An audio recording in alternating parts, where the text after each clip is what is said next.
कहाँ गए कवच और कुंडल? हाँ, कवच और कुंडल अभी भी यहीं है। अच्छा। है गुफाई। हाँ। लेकिन आप उसके अंदर कहीं से नहीं जा सकते। उसके अंदर से लगातार एक रोशनी निकलती है।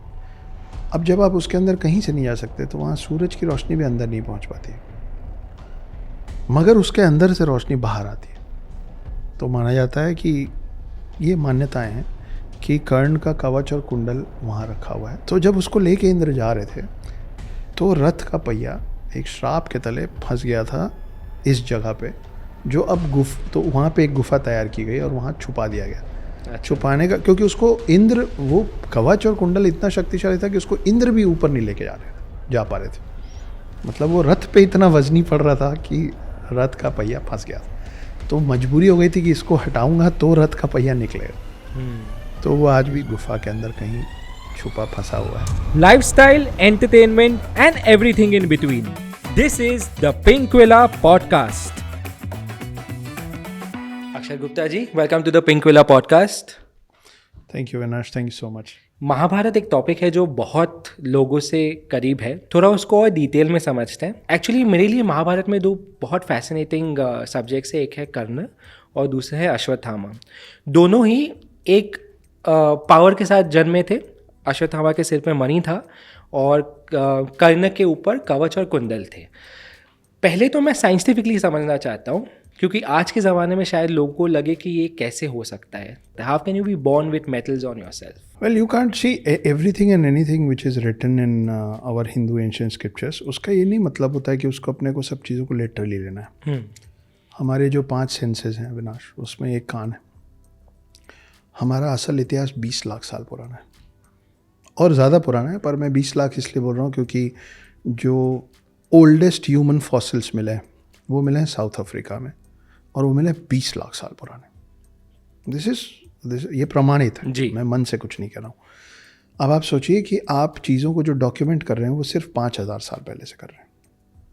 20 लाख साल में 5000 साल 1% नहीं होता। यस। तो आपका 99% जो आपका इतिहास है वो अनडॉक्यूमेंटेड है। तो उस समय की बातें अभी तक पहुंची कैसे? सुन के पहुंची। सुन के कोई चीज़ आपको याद तब रहती है जब वो कहानियों के स्वरूप में सुनाई जाती है। जी। इसीलिए आज भी हम लोगों को कोर्स की बुक्स याद नहीं होती। सच है। बिल्कुल। हमको क्या बातें याद रह जाती हैं? हमको फिल्में याद रह जाती हैं। क्यों? उसके 2 कारण हैं। एक, उसमें कहानी होती है। दूसरा, उसमें किरदार होते हैं। किरदार मिलके कहानी गढ़ते हैं। और अब जाके जो आप फिल्मों में देखते हैं, हम सिनेमा की बात कर रहे थे, उसका सबसे पहला स्वरूप क्या था? थिएटर। जी। है ना?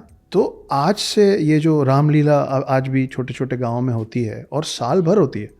आप जब जाएंगे ना तो जैसे मीना बाजार चलता है, मेला चलता है, सर्कस चलता है एक शहर से दूसरे शहर, वैसे आज भी कई रामलीलाएं जो चल रहे हैं। अच्छा। वो सिर्फ दशहरे के टाइम और दिवाली के टाइम नहीं है। उनकी आजीविका ही यही है कि हम रामलीला बोलते हैं। उसमें फिक्स किरदार हैं, ये तुम हनुमान बनोगे, तुम रावण बनोगे, आप सीता बनेंगी, और ये पूरा चल रहा है। तो जब आप कहानियों के तौर पे बताते हैं कुछ चीज़ों को, तो उसका पर्पस ये नहीं होता है कि उसको लिटरल मीनिंग में सब कुछ ले लिया जाए। इसका ये भी मतलब नहीं है कि हर वो चीज़ जो कहानी के तौर पे सुनाई जाए वो काल्पनिक है। जी। मैं आपको उदाहरण देता हूँ। डार्विन्स थ्योरी ऑफ एवोल्यूशन कहता है कि सबसे पहले पानी में जीवन आया था, फिश के तौर पे। दशावतार में बोला हुआ है कि मत्स्य अवतार पहला है। जी। मतलब पानी में आया था। पानी और ज़मीन दोनों में जो रह सके वो कछुआ होता है। और भी होते हैं पर कछुआ होता है। जी। तो ये बोला गया कि पानी से निकल के हवा में सांस लेने के लिए जब शुरू हुए थे तो पहला जो था वो कछुआ था। Darwin's theory of evolution says this. तो दशावतार में लिखा हुआ है कुर्म अवतार। ठीक है। हम लोगों ने, अब आप डार्विन्स थ्योरी ऑफ एवोल्यूशन अगर आप मुझसे भी बोलेंगे ना कि चलो बताओ लाइन से, तो मेरे को याद नहीं है।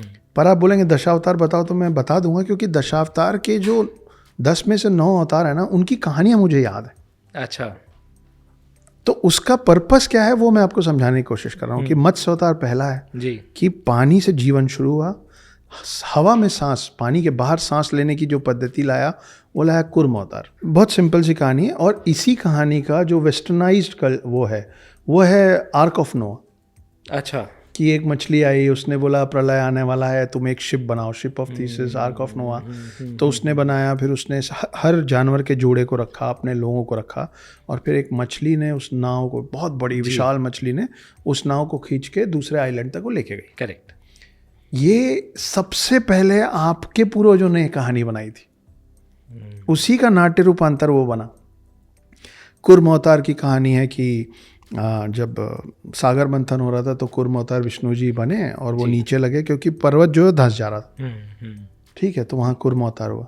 अब डार्विन्स थ्योरी ऑफ एवोल्यूशन में बोला जाता है कि पहली बार जब जीवन जमीन पे आया, लैंड पे, पृथ्वी पे नहीं, पानी में तो आ गया था, when it took a form, a complete full form of an animal जो कि हवा में ही सांस लेता है, पानी में नहीं ले सकता। अच्छा। It was a wild boar, जंगली सुअर। कांतारा फिल्म देखी होगी आपने, हम सिनेमा की बात डालते रहेंगे बिल्कुल।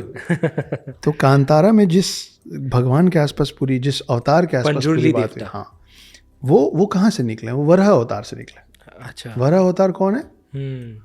तो आप देखिए कि वराह अवतार की सबसे बड़ी कहानी कौन सी है। वराह अवतार की सबसे बड़ी कहानी है कि एक राक्षस पृथ्वी को क्षीर सागर में ले जाकर डुबो देता है। फिर वराह अवतार आते हैं, उससे लड़ते हैं और अपने सींग के ऊपर, अपने सींग नहीं, अपने दांतों के ऊपर पृथ्वी को रख के पानी से बाहर लाते हैं। करेक्ट।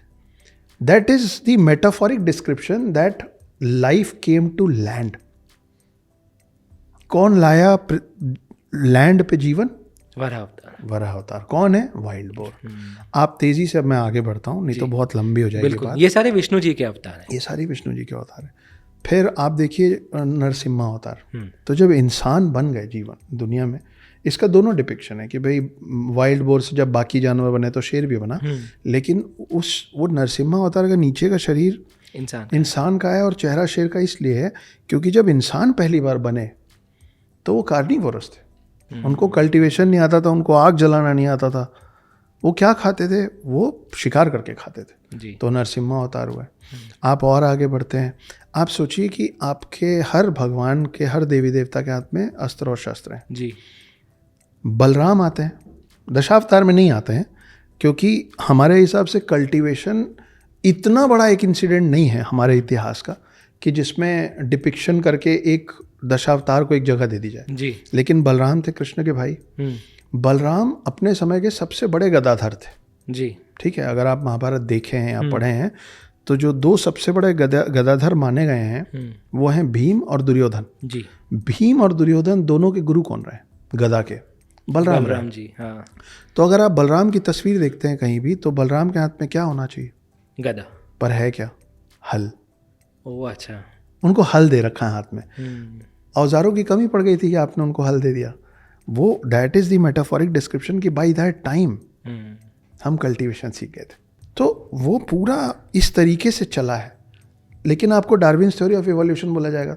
अब जो लोग तर्क वितर्क करना चाहते हैं वो आपसे ये कहते हैं कि मतलब इतना बड़ा एक शरीर था एक जंगली सुअर का जो कि पृथ्वी को, ऐसा नहीं है भाई, उसको आपको समझना भी पड़ेगा। अब प्रॉब्लम ये है कि हमारे पूर्वज उतने बुद्धिजीवी थे कि उनको लाइंस बिटवीन दी लाइंस दिखती थी, उनको समझ में आता था कि किस बात का क्या मतलब है। इसीलिए पुराने लोग श्लोकों में बात कर पाते थे, आप और मैं नहीं कर सकते। बिल्कुल, हमारी समझ क्षीण हो गई है।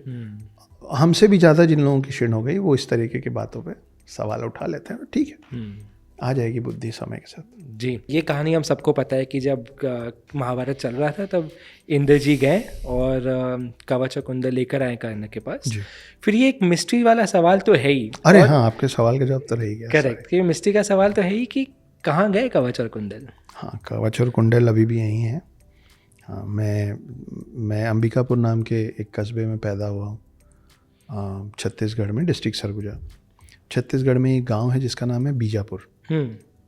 ऐसा माना जाता है, बीजापुर के लोगों का मानना है और डॉक्यूमेंटेड भी इसी तरीके से कि बीजापुर में एक गुफा है जिसके अंदर जाने या बाहर निकलने का कोई रास्ता नहीं है।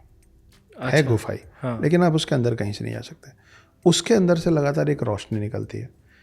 अब जब आप उसके अंदर कहीं से नहीं जा सकते तो वहाँ सूरज की रोशनी भी अंदर नहीं पहुँच पाती है, मगर उसके अंदर से रोशनी बाहर आती है। तो माना जाता है कि ये मान्यताएं हैं कि कर्ण का कवच और कुंडल वहाँ रखा हुआ है क्योंकि इंद्र जी ने जब देखिए कर्ण के साथ पावर यही था ना कर्ण का कि जब तक कवच और कुंडल उनके पास रहेगा उनको हराना इम्पॉसिबल। बिल्कुल। अश्वत्थामा के पास एक ऐसी शक्ति थी कि आपको कोई कीड़े मकोड़े, कोई जानवर, कोई ये जो प्राकृतिक विपदा है, अर्थक्वेक है, वो आपको नुकसान पहुंचा ही नहीं सकता उस मणि की वजह से जी। क्योंकि आपने दोनों का नाम लिया, मैं दोनों को साथ लेकर चल रहा हूँ। तो वैसे ही कर्ण के पास ये था कि भाई दानवीर तो तुम हो, हाँ। है ना, कि जो मांगा जाएगा दे दूंगा मैं, लेकिन जब तक वो कवच पहने हुए हैं उन पे हमला बेअसर था जी। उन पे हमला कर ही नहीं सकते थे आप। अब जब महाभारत का युद्ध शुरू होगा तो कर्ण का हारना तय है, क्योंकि जब तक कर्ण नहीं हारेगा तब तक अर्जुन नहीं जीतेंगे। बिल्कुल। जब अर्जुन नहीं जीतेंगे तो पांडवों की जीत नहीं होगी, तो कौरवों का विनाश नहीं होगा, तो धर्म की जीत नहीं हो पाएगी। तो किसी को तो छल से, भगवान जी लोग टाइम टाइम पे विद टाइम ज़रूरत के हिसाब से बेईमानी किए हुए हैं जी। और करना पड़ता है। इसीलिए आप देखिए कि द्वापर युग में भाई विष्णु के अवतार राम भी हैं और कृष्ण भी हैं, तो द्वापर युग में फिर से राम ही क्यों नहीं आ गए, कृष्ण क्यों आए? और जब कृष्ण आए तो कृष्ण के साथ जैसे मर्यादा पुरुषोत्तम राम कहा जाता है, वैसे मर्यादा पुरुषोत्तम कृष्ण सुना है आपने कभी? नहीं सुना। क्योंकि आपके भगवान भी आपको यही समझा रहे हैं कि देखो बॉस, टाइम के साथ तो बदलना, जैसा युग वैसा दंग। आप समय के साथ नहीं बदलेंगे तो आपका नाश पक्का है जी, खत्म हो जाएंगे। तो इसीलिए राम के बाद फिर से राम नहीं आए हैं, कृष्ण आए। तो जब इंद्र आए और छल से इनका कवच और कुंडल मांग लिया। दानवीर कर्ण है ये ना, ऑल्सो दानवीर कर्ण हम लोग बोलते हैं। यहाँ पे ना बात ये नहीं हो रही कि भाई दानवीर कर्ण उसने खुद को ही बनाया था ना, किसी ने बोला तो नहीं था, कोई श्राप तो था नहीं कि देखो तुमको जो मांगा जाएगा देना पड़ेगा। ये तासीर की बात है। ये हम लोग सुने होंगे ना आप भी कि इंसान की फितरत नहीं बदलती। जैसे धर्मराज युधिष्ठिर थे वैसे ही कर्ण थे, वो झूठ नहीं बोलते थे। वैसे ही भाई देवे धर्मराज युधिष्ठिर कौन है मालूम है? यमराज के पुत्र हैं। अच्छा, धर्मराज युधिष्ठिर यमराज के पुत्र। खैर, तो ये ना फितरत वाली बात है कि सबकी एक फितरत होती है। कर्ण की फितरत थी देने की। आप और मैं, हम लोग जितने भी इस कमरे में बैठे हैं और जितने भी बाद में हमको सुन रहे होंगे, आप अपने बारे में सोचिएगा, आपका दो में से एक हाथ है, या आपका हाथ ऐसा है या आपका हाथ ऐसा है जी। जिनका हाथ ऐसा है ना वो जीवन भर उनका हाथ ऐसा ही रहता है, जिनका हाथ ऐसा है ना वो जीवन भर उनका हाथ ऐसा ही रहता है। कुछ लोगों की प्रवृत्ति होती है लेने की और कुछ लोगों की प्रवृत्ति होती है देने की। जब इसका तालमेल बिगड़ता है ना तब परिवार के अंदर कलेश होता है जी। सोचिएगा इस विषय में जी। तो कर्ण जो था उसका हाथ ऐसा था, और ऐसे लोग यूजुअली बर्बाद हो जाते हैं, क्योंकि वो अमीरी और रईसी का फर्क है कि अमीरी ना दिखती है। कल कोई गरीब होगा, आज जब अमीर हो जाएगा ना तो वो उसकी हरकतों में आपको दिख जाएगा गरीबपन। लेकिन जो रईस होगा ना उसके पास कुछ नहीं होगा ना, वो एक घड़ी पहना रहेगा और आप बोल देना बहुत अच्छी घड़ी, वो उतार के दे देगा। सही बात है। ये फर्क होता है अमीरी और रईसी का। कर्ण रईस थे क्योंकि थे तो पांडवों के भाई ना, बिल्कुल। आया तो आदमी राजा के परिवार से था, बिल्कुल। तो उसने दे दिया। तो जब उसको लेके इंद्र जा रहे थे तो रथ का पहिया एक श्राप के तले फंस गया था इस जगह पे, जो अब तो वहाँ पे एक गुफा तैयार की गई और वहाँ छुपा दिया गया।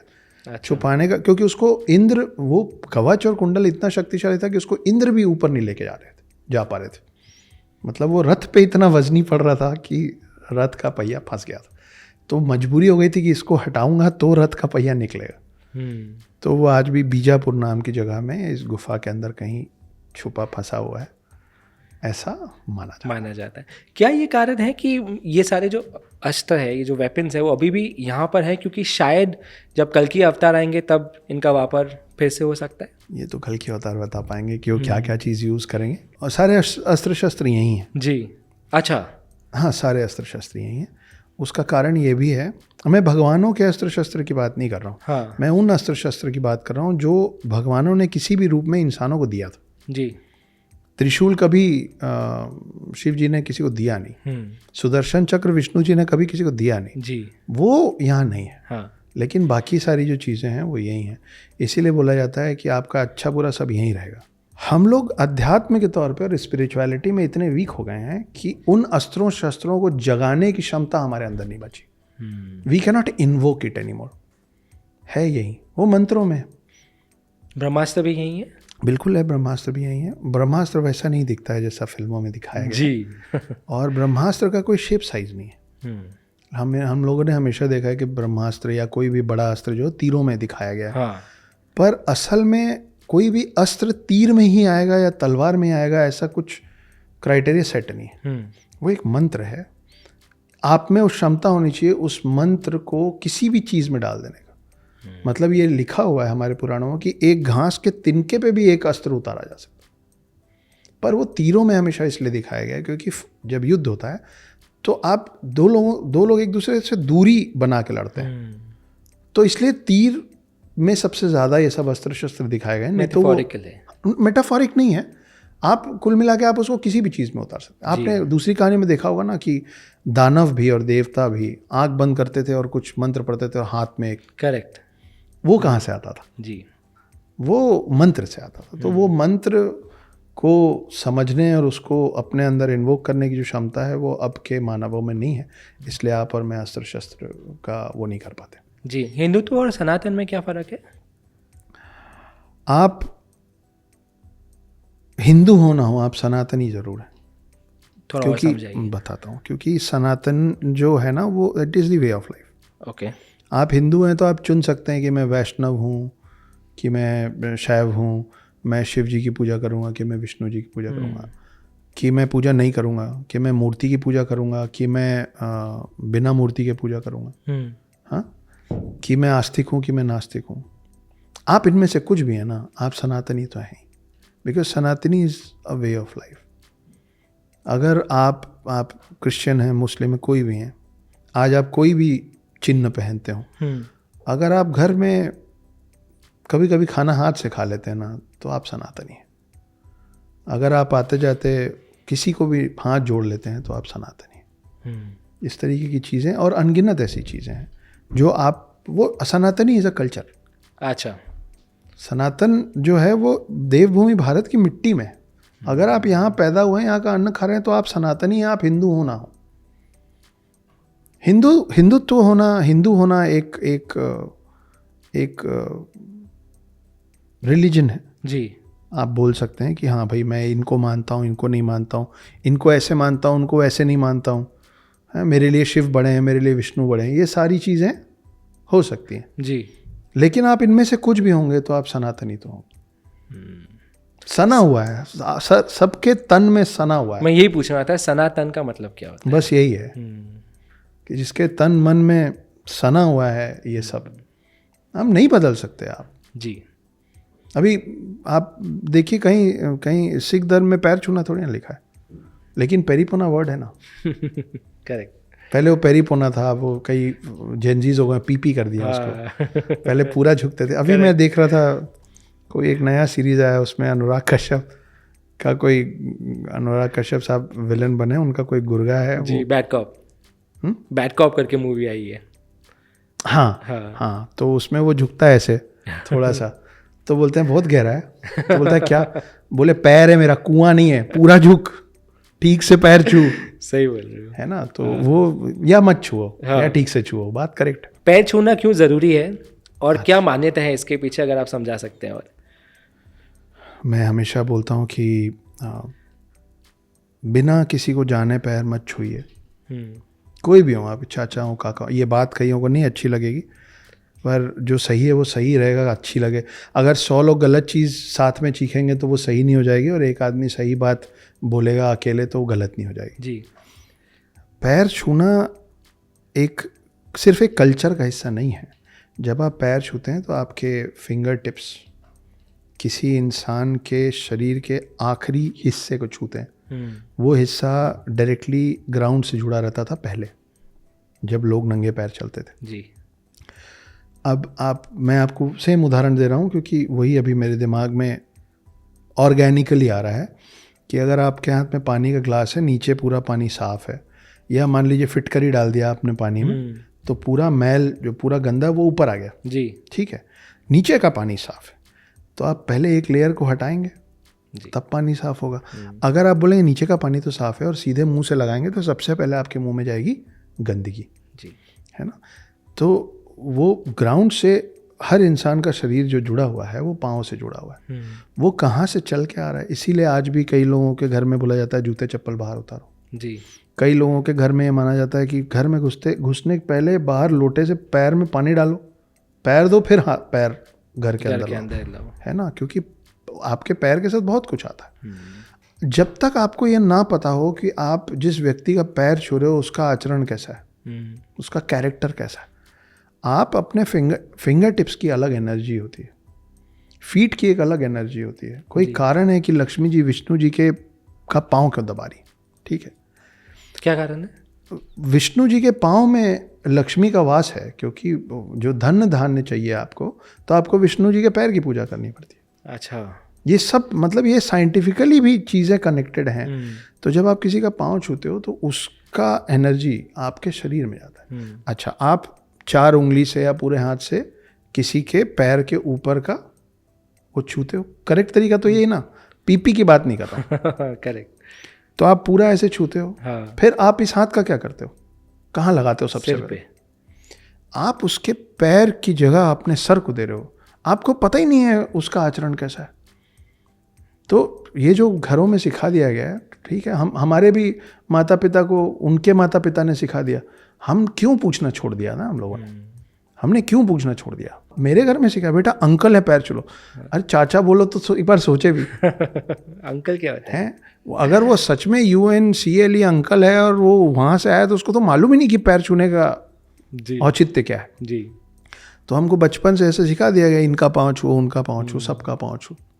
मेरी पहली शादी में मैंने दुनिया जहान का पाँव छुआ, बाद में मेरे को पता चला वो शिट कैसे कैसे लोगों का पाँव छू लिया। तो उससे समझ में आया कि जब तक आप किसी को जान ना लो, करेक्ट, कोई बुआ हो, कोई भी हो जी, unless and until you don't feel, देखिए आस्था जो है ना वो मन से आती है, बिल्कुल, है ना। तो आप पाँव छूते हो तो ऐसे करते हो ना जी।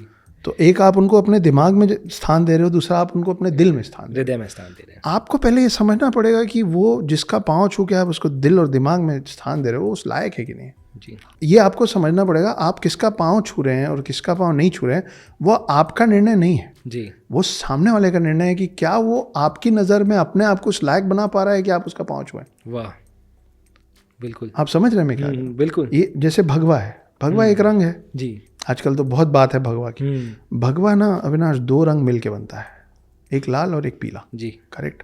लाल रंग जो है ना वो खतरे का प्रतीक है ना, जो भी चीज़ आप देखोगे ना वो रेड मतलब डेंजर जी, और पीला देखते हो तो कैसा लगता है, थोड़ा सा सौम्य आता है ना, कूल, चंदन का कलर, जी, ठंडक का कलर, बिल्कुल ठीक है। ये खतरे का लाल, खून का लाल और ठंडक का पीला, चंदन का पीला मिलता है तो भगवा बन जाता है। ये मेरे हाथ में नहीं है कि अगर मैंने भगवा पहन रखा है या भगवा उठा रखा है तो ये कौन सा रंग है। ये देखने वाले के नज़र पे निर्भर करता है कि उसको भगवे में कौन सा रंग दिखेगा, मेरे हाथ में है ही नहीं। वाह। तो मैं किसका पाँव छू रहा हूँ, मैं किसको रिस्पेक्ट दे रहा हूँ, वो मेरे से ज़्यादा रिस्पेक्ट लेने वाले के हाथ में। आप बनो ना उस लायक। अगर मैं आपका पाँव आज नहीं छू रहा हूँ, आप घर जाओ, आप सोचो कि ये लड़का मेरा पाँव क्यों नहीं छुआ, या आप मेरे से बात करो, मेरे से पूछो कि क्या बॉस, क्या प्रॉब्लम है तुम्हारी, मैं बताऊंगा आपको कि मेरे को ऐसा ऐसा लगा इसलिए, या आप मेरे को बताओ तुमको गलत लगा, लॉजिकली मेरे को एक्सप्लेन कर दो, करेक्ट। या आप बोलो कि बात तो सही, मैं तो शायद ये भी बोल दूंगा मैं आपके पैर नीचे देखा, पैर गंदा था आपका, मैंने नहीं छुआ, क्यों छू मैं, जी ऐसा। जी, वापस महाभारत पे चलते हैं और एक इंटरेस्टिंग कैरेक्टर, जैसे पहले भी मैंने कहा कि अश्वत्थामा है। अब अश्वत्थामा 7 चिरंजीवियों में से एक है जी। जो बाकी चिरंजीवी हैं जो मुझे पता है वो हनुमान जी हैं, विभीषण है, वेदव्यास, कृपाचार्य, परशुराम, राजा बलि और 7वें हैं अश्वत्थामा। ये भी माना जाता है क्योंकि जो सारे चिरंजीवी हैं जब कल की अवतार आएंगे तब कुछ हेल्प होगा उनका भी उस अवतार के लिए। अश्वत्थामा ही क्यों चुने गए? मैं आपका थोड़ा पर्सपेक्टिव चेंज करने की कोशिश करता हूँ जी। पता नहीं मुझे कि आपको पता है कि नहीं, पर पहले तो आप ये जान लीजिए कि शिव जी के 19 अवतारों में से एक अवतार अश्वत्थामा है। ओह अच्छा जी। तो अश्वत्थामा अपने आप में शिव अवतार है, पहली बात। दूसरी बात, ये फिर नज़रों की बात है कि आप उनको पांडवों के खिलाफ देख रहे हैं या कौरवों की तरफ देख रहे हैं, इसमें फ़र्क है। इसमें बड़ा फर्क है। ज़रूरी नहीं है कि मैं किसी का साथ दे रहा हूँ, इसका मतलब ये है कि मैं किसी के खिलाफ, जी, है ना। ऐसा आपके साथ भी हुआ होगा, मेरे को लगता है यहाँ जितने हैं सबके साथ हुआ होगा। कभी ऐसा हुआ है कि आप किसी एक शख्स से सिर्फ इसलिए नाता तोड़ दिए हैं या बात नहीं करते हैं क्योंकि आपके पिता नहीं करते? जी, हुआ है ना। बिल्कुल। या आपके परिवार और जन किसी के बारे में एक धारणा बना ली और बिना जाने आपने डिसाइड किया कि क्या करें यार, मेरे को इतना बुरा नहीं लगता लेकिन अब परिवार का साथ तो देना पड़ेगा।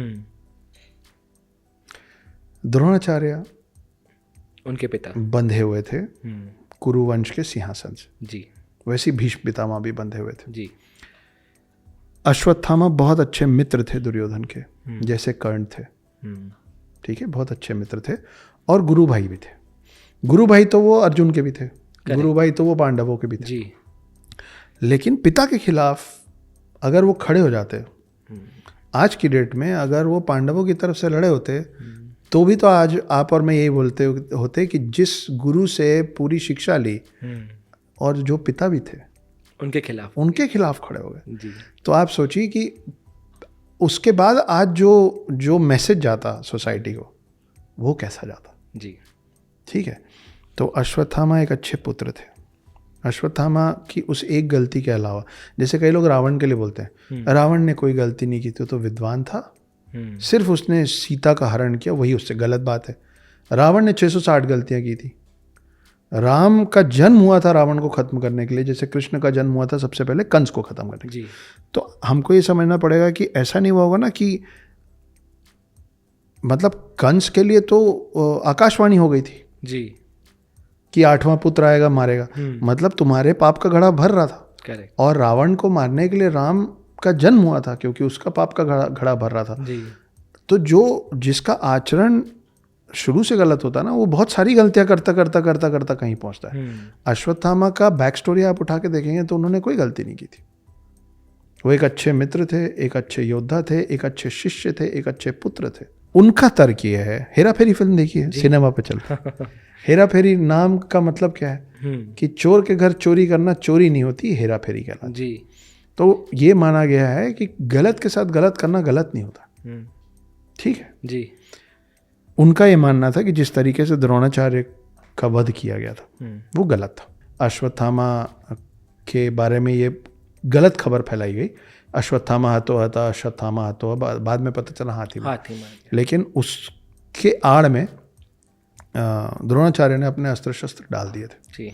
वहाँ पे आपके धर्मराज युधिष्ठिर फिर आ जाते हैं, है ना, कि वो बोलेगा तो डाल दूंगा, वो आधी बात बोले फिर कृष्ण फिर आ जाते हैं। कृष्ण ने छल किया, बोले चलो शंख बजा दो सब।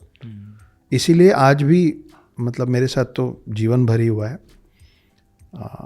मुझे आपका ज़्यादा बैकग्राउंड नहीं मालूम है, पर कभी आपके साथ ऐसा, हम लड़कों के साथ ऐसा हो ही जाता है, कभी आपके साथ ऐसा हुआ है, I like you Avinash but बात, हाँ, ये बात वाला थोड़ा है ना, I like you very much Avinash but as a friend जी, हुआ है। हाँ, बिल्कुल हुआ है। आपको और मेरे को ये समझना पड़ेगा कि हम सब लोगों के लिए हमारे काम की बात ना बट के बाद की है, बट, परंतु, किंतु, लेकिन, मगर, पर, ये जो 5-6 शब्द है जिसका अर्थात सेम ही है जी। मेरे को कई लोग मिलते थे पहले भी, अभी भी मिलते हैं, Akshat, you have got such an interesting story. We are so inspired. It will make such a great film. But we can't take it. Yeah. है ना? Correct. मेरे काम का ये है कि तुम मेरे से ये कहानी नहीं खरीद रहे हो, बाकी सब रहने दो जी। बाकी मेरे को पता है कि मैंने अच्छी कहानी लिखी है, इसीलिए इतने कन्विक्शन सुना रहा हूँ जी, ठीक है। ये सबके जीवन का सत्य है। ये मेरे को सबसे पुराना उदाहरण ना यहीं से मिलता है कि अगर द्रोणाचार्य बट के आगे सुन लेते तो युधिष्ठिर ने ये कहा था कि ये सत्य है कि अश्वत्थामा युद्ध भूमि में मारा गया। कृष्ण ने बोला शंख बजा दो, सारे शंख बजा दिए। उसके बाद इन्होंने बोला था पर जो अश्वत्थामा मरा है वो आपका पुत्र नहीं, एक हाथी है। वो सुना नहीं उन्होंने जी। तो हमको बात का ही सुनना होता है कि आप फ्रेंड जोन हो, ठीक है। तो वो जो द्रोणाचार्य के साथ हुआ था उसके एवज में, उसके पहले तक अश्वत्थामा पूरे विधि विधान से, रूल्स रेगुलेशन से लड़ रहे थे कि सूर्यास्त होता है, शंख बजता है, युद्ध रुक जाता है। उसके बाद जब ये लोग हार गए थे तो ये जाके पांडव समझ के एक शिविर में 5 लोगों को मारे और उस शिविर में आग लगा दी। वो पांडव के 5 भाई थे, जिसके कारण फिर गुस्से में कृष्ण ने श्राप दिया था कि तुम हम अनंत काल तक देवभूमि भारत में कोढ़ ग्रसित शरीर लेके रेंगते रहोगे। तो ये माना जाता है कि अश्वत्थामा अभी तक रेंग रहे। अश्वत्थामा का नाम अश्वत्थामा इसलिए पड़ा था क्योंकि जब वो पैदा हुए थे, एक तो बड़े जतन से पैदा हुए थे, बहुत यज्ञ तप और बहुत सारे मिन्नतें की थी द्रोणाचार्य और कृपि ने। कृपि मतलब उनकी पत्नी, कृपि मतलब कृपाचार्य की बहन। तो 7 चिरंजीवी में से ये तो एक तो मामा भांजा है। महाभारत में सिर्फ एक ही मामा भांजा नहीं है, 2-3 मामा भांजा है ना। कृष्ण भी मामा है और 2 शिव जी के स्वरूप हैं, एक हनुमान जी और एक अश्वत्थामा। एक अश्वत्थामा। और मामा 3 है, एक शकुनी मामा है, एक कृष्ण मामा है और एक कृपाचार्य। तो ये 2-3 बड़े बड़े मामा हैं। तो कहाँ थे हम? हाँ, तो अश्वत्थामा जब पैदा हुए थे तो सबसे पहले उनके मुंह से हिनहिनाने की आवाज़ निकली थी, हॉर्सेस वॉइस। ओह अच्छा। तो अश्व मतलब हॉर्स, तो इसलिए उनका नाम अश्वत्थामा पड़ा। इंटरेस्टिंग। हाँ, तो ऐसा माना जाता है वो अभी भी, जो कि उनको श्राप मिला था अनंत काल तक कोढ़ ग्रसित शरीर लेके, फिर उसी समय उनका मणि कृष्ण जी ने निकाल लिया था। ये सब चीज़ इंस्पायर्ड है यार, मार्वल फिल्म देखे हो ना? बिल्कुल। थैनोस ने कैसे निकाला था? जी बिल्कुल, विजन के सर से। बिल्कुल। हाँ, पर मैं थैनोस को कृष्ण नहीं बोल रहा हूँ, ठीक? नहीं, बिल्कुल नहीं। पर ये बताइए कि अश्वत्थामा एक बहुत ही फैसिनेटिंग टॉपिक है और बहुत लोग गूगल करते हैं, यूट्यूब पे जाते हैं और बहुत सारी ऐसे खबरें बाहर आती है कि अश्वत्थामा यहाँ पे ये शिव जी का मंदिर है, यहाँ रोज़ सुबह वो दर्शन करने आते हैं। मध्य प्रदेश में किसी ने, हरियाणा में किसी डॉक्टर ने, आई थिंक मैंने कुछ पढ़ा था बहुत सालों पहले कि उस अश्वत्थामा खुद आए थे उनके पास अपना। वो वैद्य थे, उनका नाम कई जगह नहीं लिखा हुआ है और आयुर्वेदिक आयुर्वेद के वैद्य जी। पर आप सर कभी वास्तव में किसी से मिले हैं जो एक्चुअली उनसे मिले हों या कुछ और जानते हो इनके बारे में? नहीं यार, मैं अभी तक मेरी ऐसे डायरेक्टली मुलाकात नहीं हुई। हालांकि द हिडन हिंदू लिखने के बाद मेरे को लग रहा है किसी दिन अश्वत्थामा आएंगे मुझसे कि तुम बहुत ज़्यादा लिख रहे हो, इधर आओ बात करनी तुमसे। तो मैं I would rather like to be one of those people who could some day claim कि मैं अश्वत्थामा से मिला हूँ। लेकिन अश्वत्थामा को लेके एक और बड़ी इंटरेस्टिंग कहानी है। वो ये है कि एक शख्स रहे, उनको जो नाम दिया गया उनके शिष्यों की तरफ से होता पायलट बाबा, हाँ, है ना, हिमालय में रहते थे। इनकी किताब भी है, अमेज़ॉन पे अवेलेबल है। अच्छा। उसका नाम है हिमालय कह रहा है या हिमालय ने कहा था, ऐसा कुछ है, देखना पड़ेगा जी।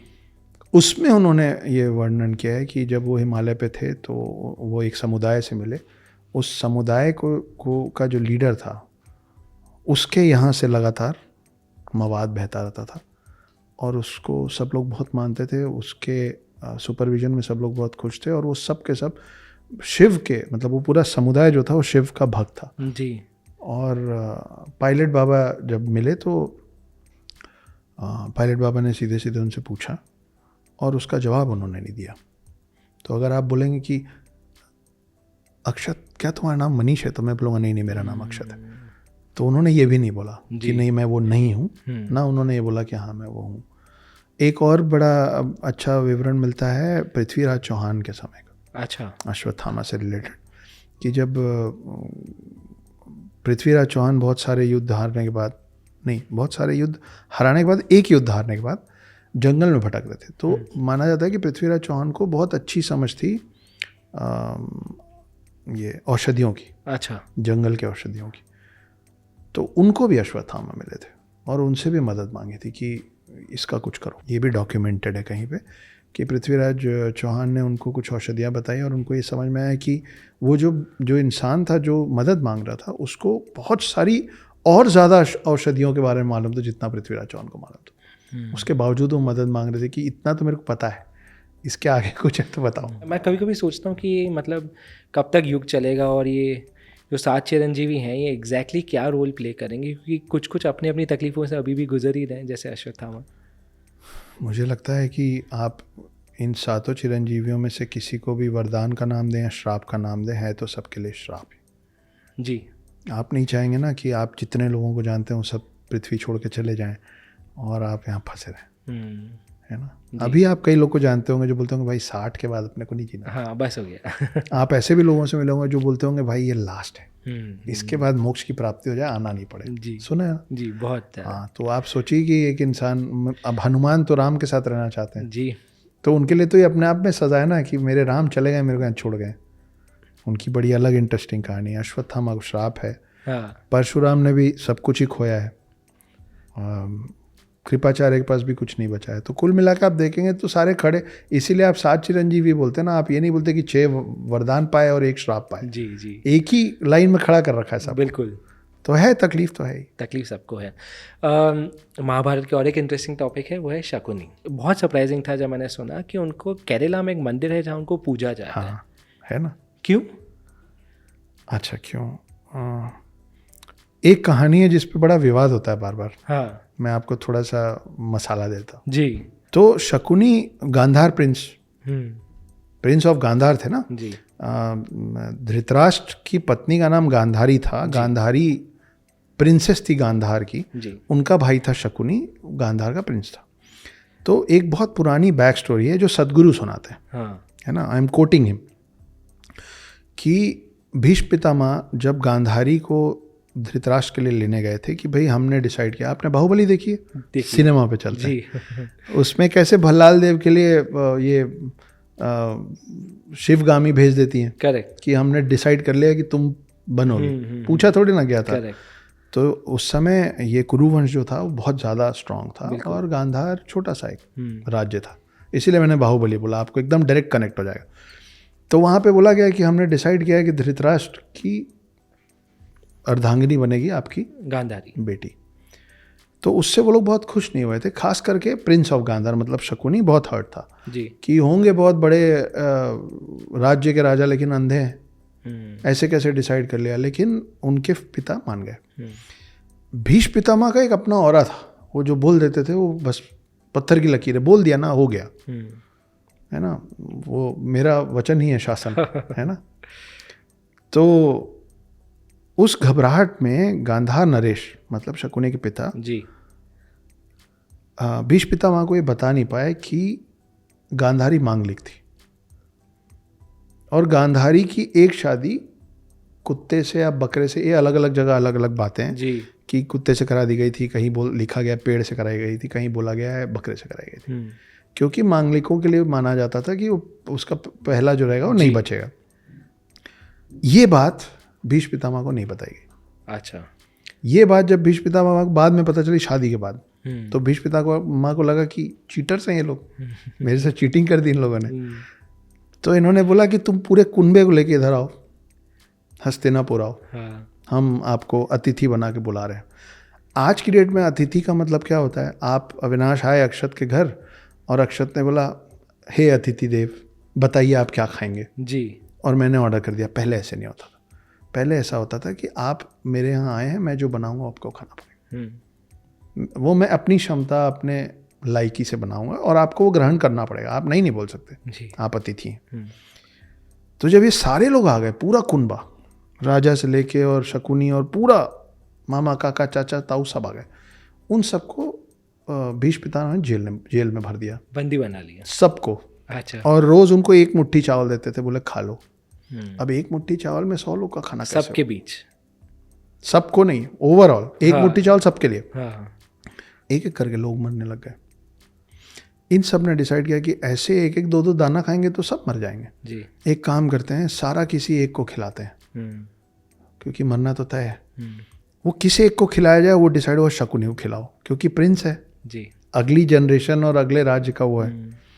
शकुनी जेल में जाने के पहले भी अय्याश था, अच्छा, मतलब गेम ऑफ थ्रोन्स।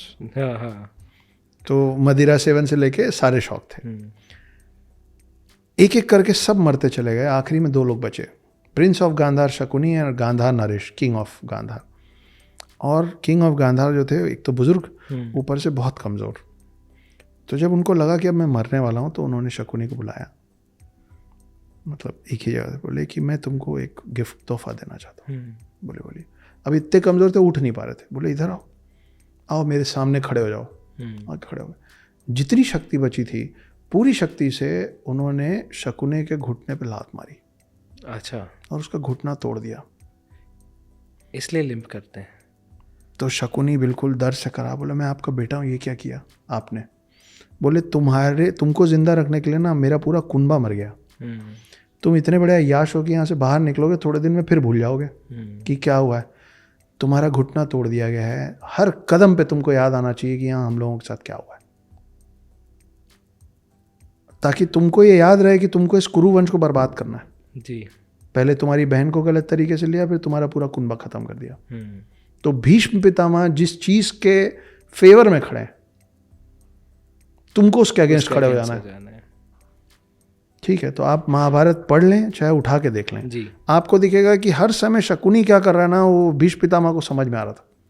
दो लोग थे जो लगे हुए थे कि इसको फेल करना है, एक भीष्म पितामह और दूसरा विदुर जी। और शकुनी इन दोनों पे भारी पड़ा। कृष्ण तो बाद में आए थे पिक्चर में, करेक्ट। उसके बहुत पहले से लगातार भीष्म पितामह और विदुर को शकुनी हराता आ रहा था यहाँ से। अब घुटना तो तोड़ दिया। उसके बाद उनके पिता ने बोला कि जब मैं मर जाऊंगा तो मेरी हड्डियों का पासा बनवाना। देखा होगा ना? जी बिल्कुल। वो तुमको वरदान है, इस घुटने के बदले जो मांगोगे वो आएगा। अब इसका उपयोग तुमको कैसे करना है, क्योंकि तुमको यही सब करने का शौक है जी, यही करो और इसी में हराओ सबको। तो फिर वो पूरा प्रपंच रचा गया था और पूरा खेल हुआ था जिसमें वस्त्रहरण हुआ था, सब हुआ था। बिल्कुल।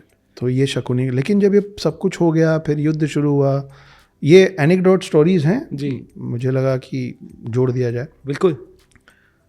तो जब ये सब कुछ हो गया तब एक दिन सब खत्म होने के बाद शकुनी को इस बात का रियलाइजेशन हुआ, मतलब विचलित हुए अंदर से, तकलीफ हुई कि यार ये क्या कर दिया मैंने। मतलब कुरु वंश को ख़त्म करते करते मैंने कितने सारे कितनी माँओं से उनके बच्चे छीन लिए, इस परिवार के अलावा वो सैनिक जी, वो दूसरे राज्य जिनका कोई लेना देना नहीं था सब घुस गए इसमें। तब वो केरल में मैं नाम भूल रहा हूँ उस जगह का, उस गांव का नाम मैं भूल रहा हूँ। वो उस गांव में गए, एक बड़े से पत्थर पे बैठे और तप करना चालू किए शिव जी के लिए। बहुत समय तक तप करना है। शिव जी आए खुश होके, बोले मांगो क्या मांगते हो धूर्त कहीं के। तो उन्होंने अपने लिए कुछ नहीं मांगा जी। उन्होंने बोला मेरे लिए कुछ नहीं चाहिए। वो जितने लोग इस युद्ध में स्वाहा हो गए मेरी जिद पे, जितने नॉर्मल सोल्जर्स थे जिनका इससे कोई लेना देना नहीं था, लेकिन वो मेरी जिद और मेरे षड्यंत्र में मारे गए, उन सबको आप मुक्ति दे दीजिए, उन सबको मोक्ष प्रदान कर दीजिए। इस बात से खुश हुए शिव जी और उनको तथास्तु बोले। तो ये जो आखिरी में एक अच्छा काम किए, उस नाम से शकुनी का एक मंदिर है केरल में। अच्छा। जिसका नाम है अभी जो आपने बोला था पवितेश्वर मंदिर है। वो मैं जगह का नाम भूल रहा हूँ, वो गूगल करेंगे आप तो मिल जाएगा। अब सब हम ही बताएं क्या, ढूंढ लो खुद ही। नहीं, पर और शायद इसीलिए उनको स्वर्ग भी मिला है। ये भी कहते हैं कि दुर्योधन और शकुनी को स्वर्ग मिला हुआ है। दुर्योधन का तो सुना है, शकुनी का पता नहीं। इंटरेस्टिंग। सर, चिरंजीवी की बात कर रहे थे। अब लोग कहते हैं 7 चिरंजीवी हैं, पर कुछ लोग ये भी कहते हैं कि इनसे ज़्यादा भी हैं। और one of the most interesting names जिसको कहा जाता है कि शायद 8वां चिरंजीवी है, वो है नारद मुनि। अब नारद मुनि को हमने बहुत कथाओं में देखा हुआ है, इधर से उधर, उधर से उधर। मतलब आज के ज़माने में देखें तो INB मिनिस्ट्री थे उस ज़माने की। बिल्कुल। पर क्या है उनकी कहानी और कहाँ से आए? आई थिंक ब्रह्मा जी के पुत्र थे, if I am not mistaken. हम पहली बात तो कि हम प्रथम पत्रकार की बात कर रहे हैं, है ना, दुनिया के पहले संवाददाता जी, है ना, जो सब जगह जा पाते थे, सब लोगों की बात इधर से उधर करना ही उनका काम था। नहीं, नारद मुनि को हम चिरंजीवी में नहीं काउंट कर सकते अविनाश। उसका कारण है कि चिरंजीवी उन लोगों की बात हो रही है जो पृथ्वी में जन्म लिए हों, यहाँ पे रहे हों। जैसे कई लोग बोलते हैं कि नहीं 7 नहीं 8 चिरंजीवी हैं और 8वें का नाम मार्कंडे बोला जाता है, ऋषि मार्कंडे। वो भी गलत बात है। वो इसलिए गलत है क्योंकि देखिए, चिरंजीवी और दीर्घायु 2 अलग अलग शब्द हैं। चिरंजीवी का मतलब इमॉर्टल है, दीर्घायु का मतलब है वेरी अ लास्टिंग एज। तो दीर्घायु की बात आप करेंगे तो उसमें मार्कंडे आ जाएंगे, उसमें जटायु आ जाएंगे, उसमें जामवंत आ जाएंगे। ये सब लोगों की एजेस, इनको वरदान था बहुत लंबे लंबे एजेस का। कोई 2 युग जिया, कोई 3 युग जिया, लेकिन उनमें से कोई इमॉर्टल नहीं है। इमोर्टैलिटी का वरदान 7 लोगों को है। ये सब दीर्घायु वाले लोग हैं। अच्छा। इसीलिए आप जटायु की जामवंत की कहानी में जाएंगे तो आपको पता चलता है कि एक समय में जामवंत हनुमान से भी ज़्यादा शक्तिशाली थे। अच्छा। जामवंत बुजुर्ग थे जब रामायण चल रहा था, तो वो अपने मतलब लगभग आखिरी में थे, और उनका आखिरी ये था कि वो कृष्ण से भी लड़े। ओह अच्छा। राम के बगल में खड़े होने वाला जामवंत उसी जीवन में कृष्ण से भी लड़ा है। मतलब वो त्रेता युग खत्म होने के बाद द्वापर युग के खत्म होते तक थे, लेकिन उसके बाद नहीं थे। मार्कंडे के बाद दीर्घायु था जी। तो चिरंजीवियों की जब हम बात कर रहे हैं, चिरंजीवी में एक शब्द है ना, जीवी। जी। जीवी कहाँ लगता है? जो यहाँ पैदा होता है। जी। जीव जंतु जीवी। करेक्ट। नारद चिरंजीवी में इसलिए नहीं आ सकते क्योंकि वो जीवी में नहीं आते। आप हमको समझना पड़ेगा। देखिए हम कई बार आपने सुना होगा ना, अरे इनके तो 33,000 भगवान है।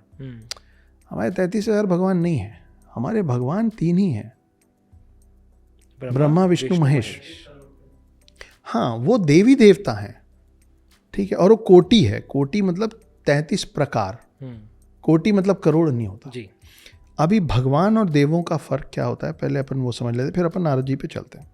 क्योंकि this is I believe that ये बड़ा ये ना ABCD है। हाँ। हमारे हिंदुत्व का जी। यही नहीं पता तो फिर आगे आप ABCD नहीं सिखा पाएंगे तो आप वर्ड्स लिखना और सेंटेंस बनाना सिखा ही नहीं सकते। बिल्कुल।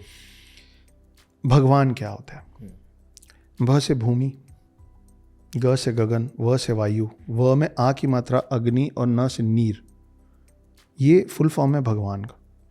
जो भी शख्स इन 5 तत्वों वश में करना जाने वो मेरे लिए भगवान हो जाता है, ठीक है जी। इसीलिए आप ब्रह्मा विष्णु महेश को भगवान मानते हैं, लेकिन आप कभी सूर्य भगवान नहीं सुनेंगे, आप सूर्य देव सुनेंगे। हाँ। पवन देव, वायु देव, ठीक है जी, जल देव, ये जो अग्नि देव, ये जो देव है ना, ये सब के ऊपर होते हैं भगवान।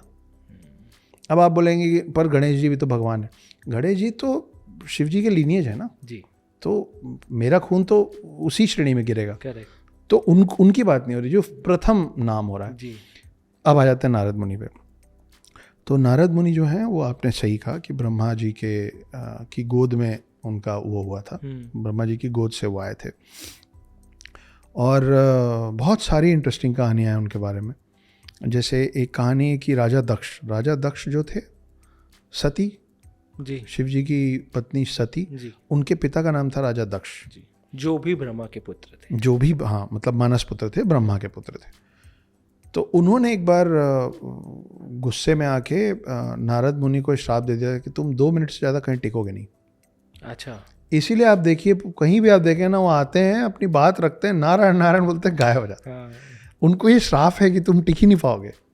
आप देखिए संवाददाता लोग, वो बेचारे चाहें तो भी एक जगह नहीं रह सकते, है ना, सही बात। वो किसी ना किसी पीछे कहीं ना कहीं दौड़ते रहते हैं, वो स्टैटिक नहीं रह सकते, ठीक है जी। चाहे आप कोई भी चीज़ के, आप मीडिया में हैं तो आप एक जगह बैठ के नहीं, करेक्ट, ठीक है, unless and until you are an anchor, and when you become an anchor then you are not a reporter. Yeah that's true. तो इनको प्रथम संवाददाता बोला गया, प्रथम पत्रकार बोला गया, है ना।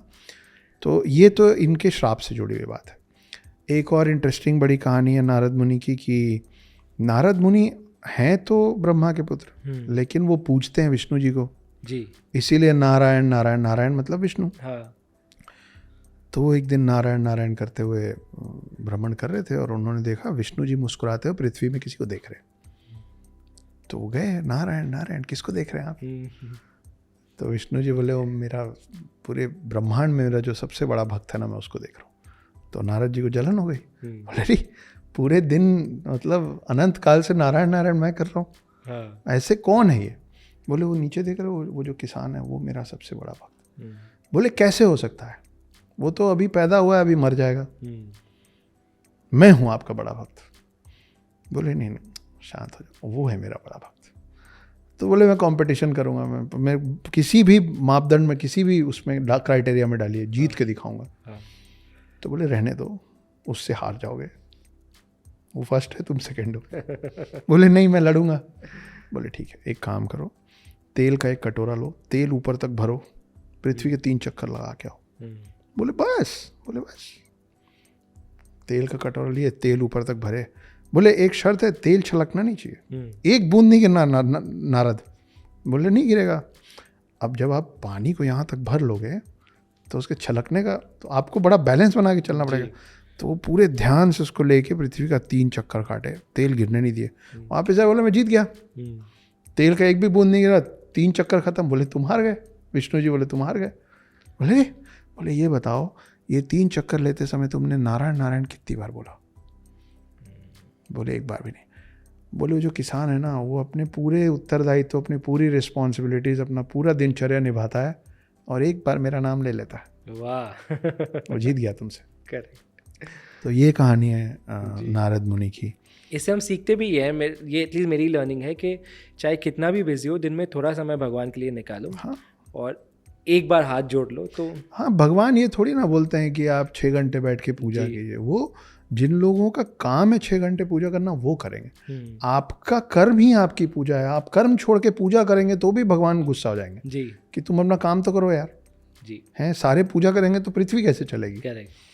तो ये है नारद मुनि की कहानी। बहुत सारी इंटरेस्टिंग कहानियाँ, पर हाँ, चिरंजीवियों में उनको आप नहीं स्थान नहीं दे सकते हैं, क्योंकि वो भगवानों की श्रेणी, मतलब देवताओं की श्रेणी में आते हैं। वो रामायण से भी डायरेक्टली जुड़े हुए हैं। अच्छा। एक ऐसी कहानी है, मुझे ध्यान नहीं मैं कहाँ पढ़ा हूँ, पर है कि एक बार उनको एक बहुत खूबसूरत सुंदरी से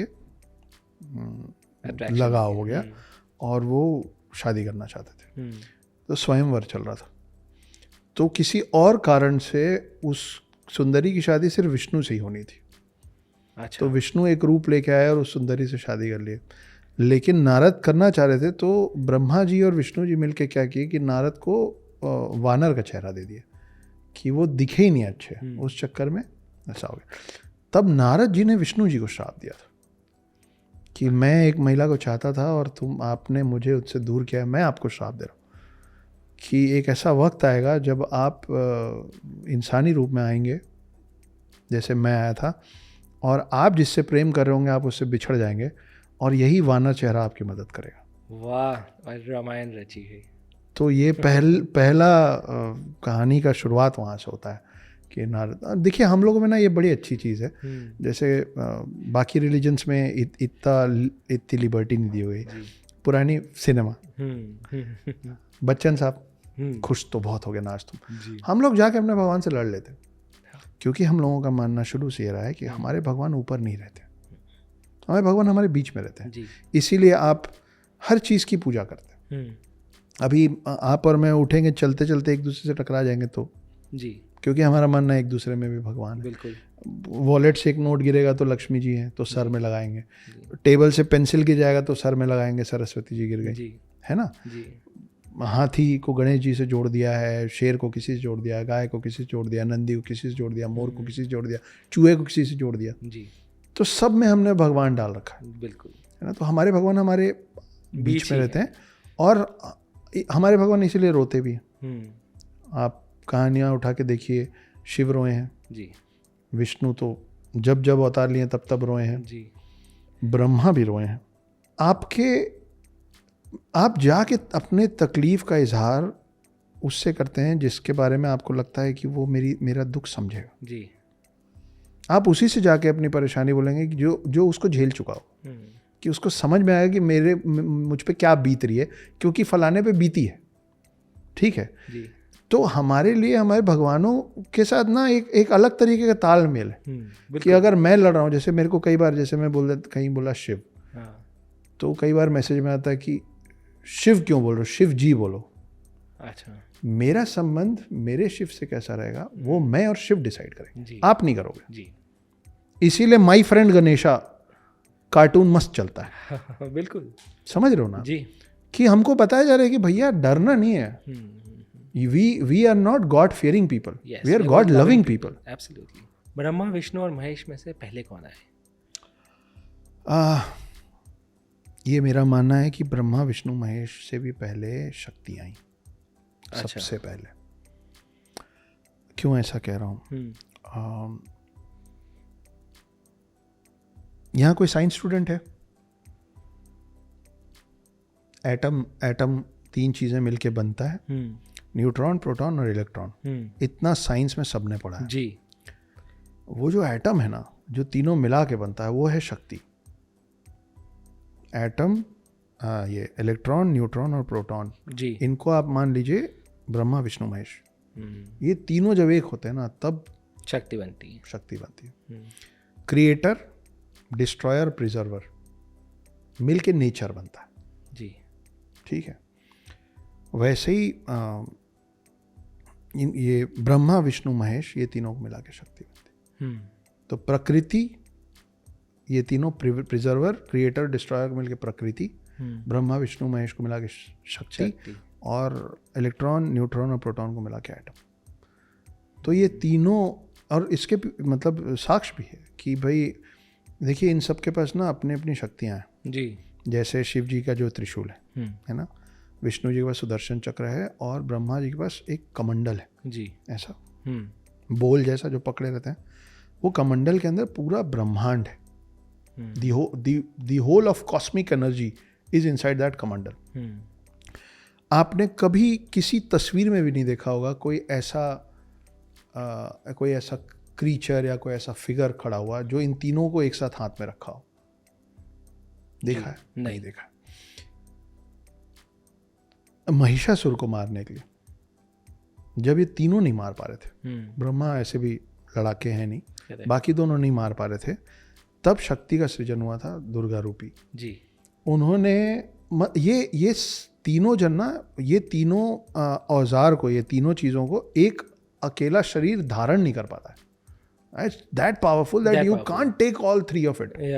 बट देन केम शक्ति, जिन्होंने शिव जी से त्रिशूल भी ले लिया, वहाँ से सुदर्शन चक्र भी ले लिया और कमंडल भी ले लिया, तब जाके महिषासुर को हराया गया। So she is the most powerful. And there are अब मैं आपको लॉजिकल और साइंटिफिक रीज़न भी देता हूँ। ब्रह्मा विष्णु महेश, इन तीनों को जब आप देखते हैं तो इनको आप देखते हैं मेल बॉडीज में। जी। ठीक है। शक्ति जो है वो फीमेल बॉडी है। ये जो पृथ्वी है, इस पृथ्वी में मेरा कोई भगवान भी इन महिलाओं के परमिशन के बिना नहीं आ सकता। आ ही नहीं सकता जी, पॉसिबल ही नहीं है। If they will allow only then you and I can come. Ram और कृष्ण नहीं आ सकते। इसीलिए आप जिस देवभूमि भारत में आप you are blessed to be here, जहाँ बहती गंगा मैया है और पूजी जाती गैया है, शिव शंभू का शंख यहाँ और कृष्ण का मोर पंख यहाँ, दुर्गा की तलवार यहाँ और विष्णु का हर अवतार बार बार यहाँ, वो है देवभूमि भारत।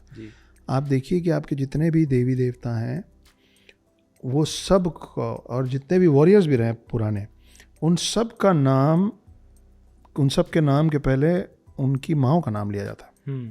अंजनी पुत्र, गंगा पुत्र भीष्म, अभी हम महाभारत की बात कर रहे थे, कौशल्या नंदन जी, देवकी नंदन, यशोदा नंदन, इनमें से जिन लोगों ने शादी की भगवानों तक में, उनके नाम के पहले उनकी पत्नियों का नाम लगता है। सिया राम, राधे श्याम, गौरी शंकर, लक्ष्मी नारायण। तो हम उस पद्धति से, उस कल्चर से आते हैं जहाँ हमारी पहचान हमारे आसपास की महिलाओं से होती है जी। शादी के पहले माँओं के नाम से हम जाने गए हैं, शादी के बाद पत्नियों के नाम से हम। ये देश में हमेशा से स्वयंवर हुआ है, स्वयं वधू कभी नहीं हुआ है जी। ये विद टाइम वेस्टर्नाइज हो गए हम, कि हम बोलते हैं my name is Akshat meet my wife, ये वो लोग बोलते थे my name is David meet my wife. हमारे लिए महिला ऑब्जेक्टिफाई करने वाली चीज़ कभी नहीं रही यार। एक शब्द है औरत, गूगल कीजिए और पढ़िए औरत का मतलब, शाब्दिक मतलब इतना इतना निम्न है ना। अच्छा, हाँ, मैं आपके सारे दर्शकों को बोल रहा हूँ, गूगल करो और पढ़ो लिटरल मीनिंग ऑफ औरत। हमको पता ही नहीं है, हम औरत औरत बोलते हैं। हमने महिलाओं को अपने माथे पे जगह दी हुई है जी। हम औरत मतलब होता है महिलाओं का रिप्रोडक्टिव ऑर्गन, उतना कन्फाइन कर दिया किसी और समुदाय ने कि महिला मतलब औरत, औरत मतलब reproductive organ, that's it, that is it. हमारे लिए वो औरत नहीं है। हमारे लिए, हम अनजान महिला को एक्सक्यूज मी, पहले एक्सक्यूज मी मैडम नहीं बोलते थे, हम बोलते थे देवी जी। जी बिल्कुल। बच्चन साहब आज भी कौन बनेगा करोड़पति में देवी जी बोलते हैं जी, सुना है ना हम लोगों ने। हाँ। कोई कारण है ना, जब आपके मुंह से जो निकलेगा आपको वैसे ही तो दिखेगा सामने वाला जी जी। क्योंकि हम त्रिदेव की बात कर रहे हैं तो शिव जी की बात करना ज़रूरी है, और इसको मैं कनेक्ट करता हूँ आपकी बुक के साथ, द नागा वॉरियर्स। अब जनरली जब हम नागा साधुओं की बात करते हैं तब पहले जो भगवान उनसे कनेक्टेड जो सामने आता है विजुअली, वो भी शिव जी ही हैं। मुझे याद है जब उनका सती जी के साथ विवाह भी हुआ था, तभी भी वो जो बारात लेकर आए थे उनमें नागा साधुस थे, उनमें भूत प्रेत सारे एक साथ थे। आपकी किताब में महादेव का क्या रोल है और क्या स्टोरी है जो आप जनता को बताना चाह रहे हैं? थोड़ा सा इसमें संशोधन है।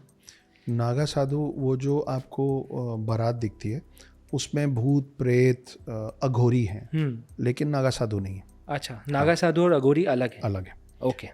नागा साधु इसलिए नहीं है क्योंकि नागा साधुओं का सृजन आदि गुरु शंकराचार्य ने किया था 7th सेंचुरी में, 6th-7th सेंचुरी में। क्योंकि आदि गुरु शंकराचार्य को 6th-7th सेंचुरी में ये समझ में आया था कि आने वाले समय में सिर्फ शास्त्रों के बहस से जीत और हार का निर्णय नहीं हो पाएगा। बाहर से दूसरे समुदाय के लोग आएंगे और उस समय आपको अपना धर्म, अपना समुदाय बचाने के लिए शस्त्रों के साथ साथ शास्त्रों की भी जरूरत, शास्त्रों के साथ साथ शस्त्रों की भी जरूरत पड़ेगी। और उस समय जितने भी राजा थे वो दो चीज़ों के लड़ते थे, या अपनी ज़मीन और अपनी प्रजा को बचाने के लिए, या दूसरे की ज़मीन और दूसरे की प्रजा को हथियाने के लिए। जी, ठीक है। तो धन धान्य, जब जर जोरू जमीन के लिए झगड़ा होता था, धर्म के रक्षा के लिए कोई नहीं लड़ रहा था। तब आदि गुरु शंकराचार्य ने ये एक नए समुदाय का सृजन किया, क्रिएट किया, जिनको आज आप और मैं नागा साधु बोलते हैं। अच्छा, ठीक है। आदि गुरु शंकराचार्य को भी शिव जी का एक अवतार माना जाता है। कश्मीर में इनका एक बहुत प्यारा सा मंदिर है।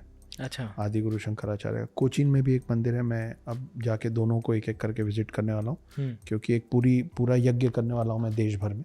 अच्छा, जो शुरू होगा कश्मीर से, ख़त्म होगा कोचीन में, और इस बीच में लगभग हर स्टेट के एक जगह पे जाएगा। तो नागा साधु और अघोरियों में जो फ़र्क होता है, फ़र्क काफ़ी है, लेकिन हम लोग उसमें इसलिए थोड़ा कंफ्यूज रहते हैं क्योंकि उनकी वेशभूषा एक जैसी होती है। जी, दे आर लुक अलाइक्स, कि दोनों भस्म लगाते हैं, दोनों रुद्राक्ष पहनते हैं, दोनों कम कपड़े पहनते हैं, दोनों की जटाएं होती हैं, है ना। तो थोड़े से डरावने दिखते हैं। मांस का सेवन करते हैं? नॉट एवरीबडी, ओके, इसलिए हमको लगता है। लेकिन इसमें एक बहुत बड़ा फ़र्क है कि जो अघोरी है ना, वो अपने तंत्र विद्या से या जिस भी पद्धति से वो पूजा कर रहे हैं, क्योंकि उसमें भी बहुत सारी अलग अलग पूजाएं हैं। ऐसा नहीं कि हर अघोरी एक ही जैसे पूजा करता है।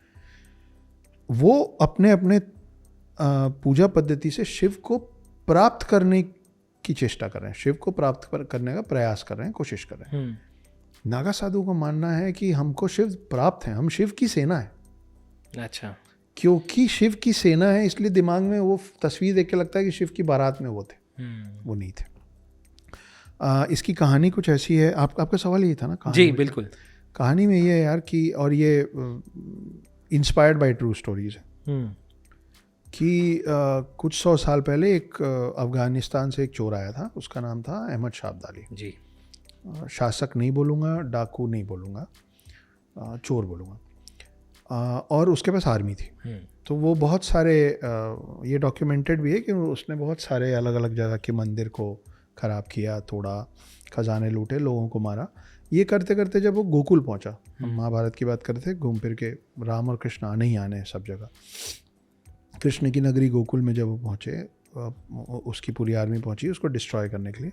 तो उसको ये नहीं मालूम था कि यहाँ पे नागा साधुओं का एक जत्था है जो मीटिंग कर रहा है। हाँ। तो जब वहाँ हमला हुआ तो नागा साधुओं का वो जत्था उस पूरी आर्मी से भिड़ गया था। आपने सारागढ़ी वॉर पे सिनेमा देखा होगा जी। आपने ग्रीक्स पे 300 नामक सिनेमा देखा होगा, जेरार्ड बटलर, है ना। ये फिर हम लोगों की कम समझ का एक उदाहरण है कि जैसे ही मैं आपको बोलूँगा ना कि ग्रीक्स के सबसे अच्छे योद्धा कौन होते हैं, तो सब मेरे को बताएंगे स्पार्टन्स। फिर मैं बोलूँगा जापानीज़ के सबसे अच्छे, तो सब बताएंगे समुराइज। लेकिन जैसे ही मैं पूछूंगा कि भारत के, देवभूमि भारत के या हिंदुत्व के कौन है, तो हम लोग ब्लैंक हो जाएंगे। वो है नागा साधु। वो धर्म के रक्षक हैं, शिव की सेना कहलाते हैं, और वो उनका कुछ काम नहीं है सिवाय इसके कि हमको धर्म की रक्षा करना। 4 लाख से ज़्यादा, मतलब अनगिनत ऐसे देश हैं जिनके टोटल आर्मी का साइज़ वो नहीं है। Number of army man 4 lakh नहीं है। उतने तो आपके सिर्फ नागा साधु हैं जो धर्म की रक्षा के लिए अभी भी खड़े हैं। ये ये रजिस्टर्ड फिगर है, इसके ऊपर ही अभी होंगे। भी 4 लाख अभी नागा साधु हैं जी। अच्छा। मतलब जब महाकुंभ वगैरह होता है तो वहाँ जितने जमा होते हैं ना, हाँ। उसको रजिस्टर करके बोला गया 4 लाख नागा साधु हैं अच्छा। आपके गवर्नमेंट डॉक्यूमेंट्स में। उससे ऊपर ही होंगे, कहीं नहीं आते होंगे, नहीं आ जी, पाते होंगे। बिल्कुल। तो इनका काम है ये। अब ये कौन है? अपन थोड़ी देर पहले जब हम लोग पैर की बात कर रहे थे कि हाँ। भाई मैं किसका पाँव छूंगा, वो मेरे से ज़्यादा सामने वाले के हाथ। फिर हमने भगवा की बात की थी, आपको कौन सा रंग दिख रहा है, मेरे नहीं आपके हाथ। जी। नागा साधु ये है, मैंने एक कविता लिखी थी। जब क्या होता है, जब आप एक कहानी में रहते हैं, रमे रहते हैं, लिखते रहते हैं, सोचते रहते हैं, तो आप उनको समझते होते हैं और आप उनके खड़ाऊ में पैर फंसने लग जाता है आपका धीरे धीरे यहाँ से।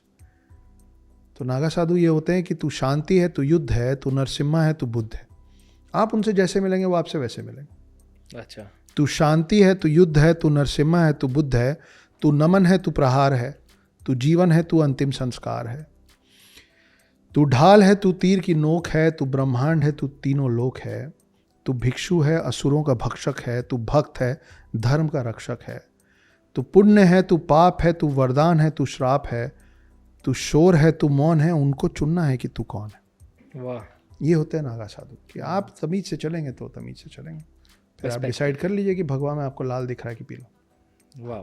कैलाश कोई समिट क्यों नहीं कर पाता, कोई पीक तक क्यों नहीं पहुंच पाता? एक है जिन्होंने पहुंचा है, इसका भी इनका नाम मीला रेपा था, टिबेटियन थे। इनके इतिहास में लिखा है कि ये टिबेटियन सॉर्सरर थे, मजिशियन, ब्लैक मैजिक, और पहले वो बहुत बुरे व्यक्ति थे। अच्छा। जैसे आपकी कहानियों में अंगुलीमाल अगर आपने पढ़ा हो तो, है ना, और भी लोग रहे हैं जो पहले बहुत ख़राब रहे हैं और बाद में फिर वो बड़े संत बने। तो वैसे ही जो मीला रेपा था वो बहुत ही ख़राब व्यक्ति था, क्योंकि उसके अंदर रिवेंज लेना था उसको बहुतों से। तो उसने बहुत बड़ा नुकसान किया। उसके बाद उसको एक रोज़ समझ में आया कि मैं गलत कर रहा हूँ। तो उसके बाद वो बहुत ज़्यादा आध्यात्म की ओर बढ़ के फिर उसकी सारी शक्तियों को उसने सही जगह लगाया। और टिबेटियन स्क्रिप्चर्स में लिखा है कि मीला रेपा, MILAREPA, मीला रेपा। अच्छा। ये अभी से कुछ 900 साल पहले, मतलब बहुत पुराना इतिहास भी नहीं है, पास पास का ही है। करेक्ट। तो 900 साल पहले मीला रेपा कैलाश पर्वत की चोटी चढ़ गए थे। वो इकलौते हैं जो चढ़े थे। और इसके अलावा बहुत सारे कैलाश पर्वत के बारे में बड़ी इंटरेस्टिंग बातें आती। जैसे एक साइबेरियन ग्रुप था पर्वतारोहियों का, वो बड़े सारे पहाड़ चढ़ चुके थे। तो उनको लगा जब हमने इससे ऊंचे पहाड़ चढ़ लिए तो हम इसको चढ़ ही लेंगे। बहुत दिन तक चढ़ते रहे। जब लौट के आए, कंप्लीट नहीं कर पाए, जब लौट के आए तो मतलब कुछ 10-1 साल उनकी उम्र बढ़ गई थी कुछ दिनों में। अच्छा। हाँ, और कितना सच है मुझे नहीं मालूम इस बारे में, पर ये लिखा हुआ है। और फिर वो जब अपने घरों पे लौटे तो कुछ साल में वो मर गए थे, क्योंकि उनकी उम्र बहुत तेज़ी से बढ़ गई थी सबकी। टाइम अलग चलता है वहाँ का टाइम अलग चलता है। वहाँ जो लोग भी गए हैं वो लगातार बताते हैं कि वहाँ पे आपके शरीर के बाल और नाखून तेज़ी से बढ़ने लग जाते हैं, आपकी उम्र तेज़ी से बढ़ने लग जाती है, आपके सारे कंपास वगैरह फेल हो जाते हैं। आपको लगेगा मैं 6 दिन तक चढ़ रहा हूँ, और 3 दिन बाद समझ में आया था कि मैं 3 दिन चढ़ा था, 3 दिन उतर गया हूँ, तो मैं वहीं हूँ जहाँ से शुरू किया था। क्योंकि ऐसा माना जाता है कि वो अपना पोजीशनिंग भी चेंज कर देता है, ट्राई टू रीच देयर। फिर साइंटिफिकली एक बड़ा इंटरेस्टिंग चीज़ है कि कैलाश पर्वत जो है वो 6666 किलोमीटर्स नॉर्थ पोल से दूर है, और 6666 इंटू 2 मतलब एग्जैक्टली डबल साउथ पोल से दूर है। तो ये कैलाश पर्वत इतना मिस्टीरियस है और इसका प्लेसमेंट ऐसा है, ये पूरा सब कुछ इत्तेफाक होगा जी, ये मानना थोड़ा सा कठिन है। और इसीलिए कैलाश पर्वत को एक्सेस मुंडी भी बोला जाता है, एक्सेस मुंडी ऑफ अर्थ। इसके पीछे ये माना जाता है कि आप सोचिए कि साइंटिफिकली सोचिए कि अर्थ है, हाँ, अर्थ का ग्रेविटेशनल पुल थोड़ा सा बढ़ जाएगा तो वो अपना एक्सिस छोड़ के सूरज की तरफ जाने लग जाएगा जी, और थोड़ा सा घट जाएगा तो वो सोलार सिस्टम के बाहर जाने लगेगा। आप समझ रहे हैं कितना करेक्ट बैलेंस चाहिए कि वो वहीं घूमे। तो बैलेंस के लिए ये माना जाता है कि अर्थ के अंदर ये कैलाश पर्वत का जो प्लेसमेंट है, it is keeping the balance of earth, कि वो सूरज की तरफ भी ना बढ़े और उधर भी ना जाए। जी, मैं बहुत लोग को जानता हूँ जो वहाँ मानसरोवर लेक है, वहाँ तक हम फिर भी जा सकते हैं, और मैं बहुत लोग को जानता हूँ जो वहाँ गए और सिर्फ रोए। जी, ये सच है। और मानसरोवर के पास एक और ताल है जिसका नाम राक्षस ताल है, जिसके बारे में कम लोगों ने सुना है, पर ये सच है। और साइंस के पास अभी तक इस जगह में ऐसा क्यों है उसका जवाब नहीं है। मानसरोवर का पानी ऐसा पानी है जैसा होता है जी, मीठा पानी, आप पी सकते हैं। उसके आसपास पौधे वौधे उग जाते हैं।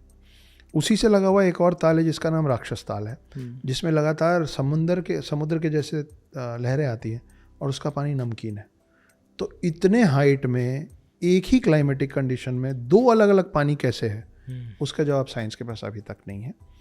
और आप देखिए वहाँ पे भी मतलब प्रकृति ने एक आपको मेटाफोरिकली एक बैलेंस समझाया हुआ है कि बॉस कहीं भी हो बैलेंस होना ज़रूरी है, कि जहाँ पे गॉड है वहाँ पे ईविल रहेगा। जी, आप भगवान की पूजा इसीलिए करते हैं क्योंकि आपको असुरों से और दानवों से डर लगता है। जी। तो ऐसा है। कभी लगा आपको मैं भी कोशिश करूं कैलाश पर्वत के बारे में और जानूं, क्योंकि बहुत ही मिस्टीरियस। मेरी इच्छा है अविनाश वहाँ जाने की, पर ऐसी जगहों पे आप अपनी इच्छा से जा नहीं पाते हैं, जब बुलावा आता है तब जाते हैं। जी, मैं यहाँ बड़े आराम से झूठ बोल सकता हूँ कि हाँ मैं गया हूँ। कौन जा रहा है चेक करने कि अक्षत गुप्ता गया है कि नहीं? मैं नहीं गया हूँ, मैं जाना चाहता हूँ। देखिए महादेव कब बोलते हैं, शिव जी कब बुलाते हैं। हाँ, जब बोलेंगे तो जरूर जाएंगे। जी, शिव जी की एक बेटी भी थी ना, लोग गणेश जी और कार्तिकेय को जानते हैं, जी, पर एक और बेटी भी थी जिसके बारे में बहुत लोग को नहीं पता। हाँ मुझे भी नहीं पता था, अभी अभी मुझे भी पता चला। उनका नाम अशोक सुंदरी है। और हुआ ये कि 2 बेटे हो गए थे और शिव जी हो गए थे। तो as a woman Parvati ji को ऐसा लगता था कि यार मैं अपनी बात किससे करूं, एक ऐसी कोई हो जिसको मैं अपनी ममता भी दे पाऊँ और मेरी सहेली जैसी भी हो, है ना। कि भाई मतलब एक फादर सन रिलेशनशिप जैसा हमारे इंडिया में है वैसा असल में मुझे लगता है मेरा और मेरे पिता का रिश्ता जो है वैसा होना चाहिए। कि आप किसी दिक्कत में हैं, आप बड़े हो रहे हैं, आपके बॉडी में कुछ चेंजेस आ रहे हैं, तो आप कहाँ जाओगे बोलने? जी, because a boy is always confused ना, क्या हो रहा है मेरे साथ, you don't know whom to talk to, so that needs to be the father. And you should not be shy कि अरे मैं कैसे बोलूँ। वो लिबर्टी पिता की तरफ से आना चाहिए कि बैठो जी मैं बताता हूँ, है ना। तो पार्वती जी को लगा कि यार मतलब ये दोनों तो बढ़िया बात कर लेंगे पापा से, मैं किससे बात करूं। कल प्रवेश होता था, आप गेम ऑफ थ्रोन्स देखा होगा जी, उसमें बड़ा सा पेड़ दिखा था आपको, उसी तरीके का होता था कल प्रवेश। मैं ये बीच बीच में इसलिए बोल देता हूँ ना कि लोगों के दिमाग में एक इमेज बने जी क्या बात होगी, और शायद ये भी समझे कि ये कहानी अपनी है, शायद लोगों को ध्यान से। हाँ मे भी। तो कल वृक्ष से जाके पार्वती जी ने मांगा यार एक बिटिया दे दो जिससे जो सहेली भी हो और जिसको मैं भी सिखा समझा पाऊँ कि जीवन क्या हो। तो फिर जो बिटिया हुई थी शिव जी को और पार्वती जी को, उनका नाम था अशोक सुंदरी जी। शिव जी की 5 और बेटे हैं, अशोक सुंदरी के अलावा 5 और बेटे। एक बार शिव और पार्वती मानसरोवर में गए थे और वहाँ पे एक नागिन के थ्रू 5 बेटियां हुई थी। नाम बोल रहा हूँ, टफ नाम है। अच्छा हाँ। फिर शिव जी को लगा कि यार पार्वती को अगर ये पता चलेगा तो उनको अच्छा नहीं लगेगा। वैसे संभोग से नहीं हुआ था जी, जैसे हनुमान के पुत्र हो गए थे जी, उस तरीके से हुआ। तो वो बताया नहीं, तो कभी कभी जाके मानसरोवर में अपनी बेटियों के साथ खेलते थे। तो एक दिन पार्वती जी ने देख लिया, बोले 5 लड़कियों के साथ खेल रहे हैं आप, कौन है? तो उस दिन शिव जी ने बताया कि नहीं ये मेरी बेटियां हैं। और फिर पार्वती जी ने शिव जी के साथ उन 5 बेटियों को भी अपनाया। अच्छा, तो असल में शिव जी की एक बेटी नहीं, शिव जी की 6 बेटियां। बिकॉज यू मेंशन्ड स्नेक्स, हमारे पुराणों में 2 बहुत खास नाम है। एक है शेषनाग जो विष्णु जी के वाहन है, और एक है वासुकी जो शंकर जी के गले में रहती हैं। ये कनेक्टेड है भाई। अच्छा, जैसे मेरे सगे छोटे भाई का असल में नाम भी अविनाश। अच्छा भाई, वाह। तो शेषनाग सबसे बड़े। हाँ। और शेषनाग ने निर्णय लिया कि मैं विष्णु जी की सेवा में जाना चाहता हूँ। तो फिर सेकंड नंबर पे थे वासुकी। तो वासुकी को माना गया किंग ऑफ स्नेक्स, नागों के राजा जी। इनके एक तीसरे भाई हैं जिनका काफी नाम है, उनका नाम है तक्षक। ओके, ये पता है, वासुकी भी पता है लेकिन ये भी पता। और इन तीनों के 997 और ब्रदर्स। इनकी माँ का नाम कद्रू है और ऋषि कश्यप थे ब्रह्मा के पुत्र। तो ऋषि कश्यप की पत्नी थी कद्रू और कद्रू ने वरदान में 100 विषैले बच्चे मांगे। तब ऋषि कश्यप ने इनको वरदान दिया था 100 अंडों के रूप में, जो एक एक करके जब फूटे थे तो उसमें पृथ्वी के में पहली बार नाग आया। तो नागों की माँ का नाम कद्रू है। और नाग, इन नागों में जो 3 सबसे पहले नाग थे वो थे शेषनाग, वासुकी। तो शेषनाग जो है वो विष्णु जी के पास है, वासुकी जो है वो शिव जी के गले में, और तक्षक जो है वो पाताल में है। बाकी सब आपको एक इंटरेस्टिंग बात बताता हूँ वासुकी से जी। अभी तक माना जा रहा था, बहुत सालों से माना जाता है, यूएसए में एक बहुत बड़ा फॉसिल मिला था सांप का, और उसको इन लोगों ने उपाधि देती थी किंग ऑफ स्नेक्स। उसका नाम था टाइटानाबोआ। उसको जो उसके फॉसिल को जो नाम दिया साइंटिफिक नेम वो था टाइटानाबोआ। वो सालों से माना जाता है कि इससे बड़ा धरती पे सांप, उसको किंग ऑफ स्नेक्स बोलते थे। अभी कुछ साल पहले आपके गुजरात में एक फॉसिल मिला है जो उससे भी 1.5 गुना बड़ा है। अच्छा। 15 फुट का, 15 मीटर का। 15 मीटर मतलब होता है लगभग 50 फीट, 49 पॉइंट समथिंग फीट। और उसको हमारे साइंटिस्ट ने नाम दिया वासुकी इंडिकस। तो अब वो टाइटल शिफ्ट हो गया वासुकी का, किंग ऑफ स्नेक्स का हमारे पास। अब वो 15 मीटर का जो वासुकी है वो लगभग 50 फुट का हाइट है, which is right now the longest and the biggest fossil of a snake found in the world in India. ठीक है। अब आप एक बार इमेजिन कीजिए कि अगर 50 फुट का वो वासुकी था तो उसका वज़न क्या होगा जी। और उतना वजनी वासुकी जिस शरीर के कंधे पे कुंडली मार के बैठ जाता था, वो शिव का शरीर का साइज़ क्या होगा, और वो शिव जिस नंदी पे सवार हो जाते थे उस नंदी का साइज़ क्या होगा जी। तो आपको लगेगा कि हाँ यार ये सब कुछ बहुत ही ग्रैंड है जी। तो ये और अगली बार से कोई आपको बोले ना कि you guys Indians land of snakes, take pride in it, of course कि यस हमारे पास ही तो है। तो भाई शिव की धरती पे वासुकी नहीं होगा तो कहाँ होगा जी जी। नहीं, तो Vasuki is also said to be the king of snakes, that is who Vasuki is. Sheshnag Ramayana Mahabharata दोनों में हिस्सा रहे हैं। शेषनाग का नाम शेषनाग इसलिए है अविनाश क्योंकि तो अभी हम लोग जब कैमरा बंद था तो हम सतयुग त्रेता युग बात कर रहे थे। तो सतयुग के बाद त्रेता के बाद द्वापर के बाद कलयुग वापस सतयुग, ये हमारा मानना है कि कलयुग के बाद फिर सतयुग हो। तो कलयुग जब खत्म होगा तो शिवा द डिस्ट्रॉयर की वजह से एक प्रलय आएगा, सब कुछ खत्म हो जाएगा, फिर से नया वर्ल्ड शुरू होगा जो कि सतयुग से शुरू होगा जी। लेकिन जब सब कुछ खत्म होगा तो भी कुछ चीज़ें बच जाएंगी। तो ये 1000 सांप जो है ना उसमें 999 स्नेक्स मर जाएंगे। जो एक सांप रिमेनिंग होगा, जो एक सांप शेष होगा, वो है Sheshnag.